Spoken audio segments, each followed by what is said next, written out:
కీర్తనల గ్రంథం 14వ అధ్యాయము మొదటి వచనాన్ని మనం గమనించినట్లయితే, దేవుడు లేడు అని బుద్ధిహీనులు తమ హృదయములో అనుకుంటారు.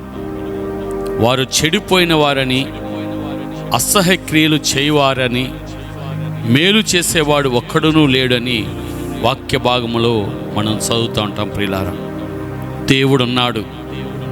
దేవుడు సమస్త సృష్టిని ఆయన నడిపిస్తున్నాడు. సమస్తమును సృష్టించిన వాడు ఆయనే. ఆయన జీవిస్తూ ఆయనతో పాటు మనల్ని కూడా ఆయన బ్రతికింపచేస్తున్నాడు. ప్రియులారా, మోసపోకుడి, దేవుడు వెక్కిరింపబడడు.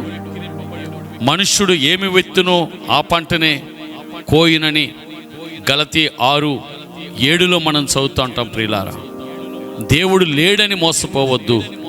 దేవుడు లేడని నీ ఇష్టానుసారంగా బ్రతికినట్లయితే, దేవుడు చూడడం లేదని నీ ఇష్టాన్ని నెరవేర్చుకుంటున్నావేమో, దుష్క్రియలు చేస్తున్నావేమో, నీకు అనుకూలమైనది సాధించుకోవడానికి విరోధంగా నువ్వు ప్రవర్తిస్తున్నావేమో, వాటన్నిటినీ కూడా దేవుడు చూస్తున్నాడు.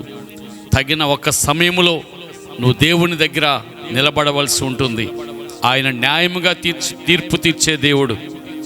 చూలాలి గర్భమందు ఎముకలు ఏ విధంగా ఎదుగుతాయో నీకు తెలియదు. అలాగే సమస్త క్రియలు జరిగించే దేవుని కూడా నువ్వు గుర్తెరగలేదు. కాబట్టి నువ్వు గుర్తెరగపోయినంత మాత్రాన దేవుడు లేడని నువ్వు బుద్ధిహీనుడిగా మారవద్దు. దేవుడున్నాడు, ఆయన చూస్తున్నాడు.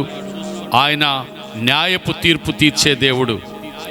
ఆయన జీవము కలిగిన దేవుని చేతిలో పడుట బహు భయంకరము అని వాక్యము సెలవిస్తుంది. కాబట్టి దేవుడున్నాడనే భయం కలిగి జీవించు.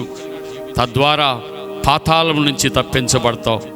దేవుని నామానికి ఘనత కలుగును గాక. ఆమేన్.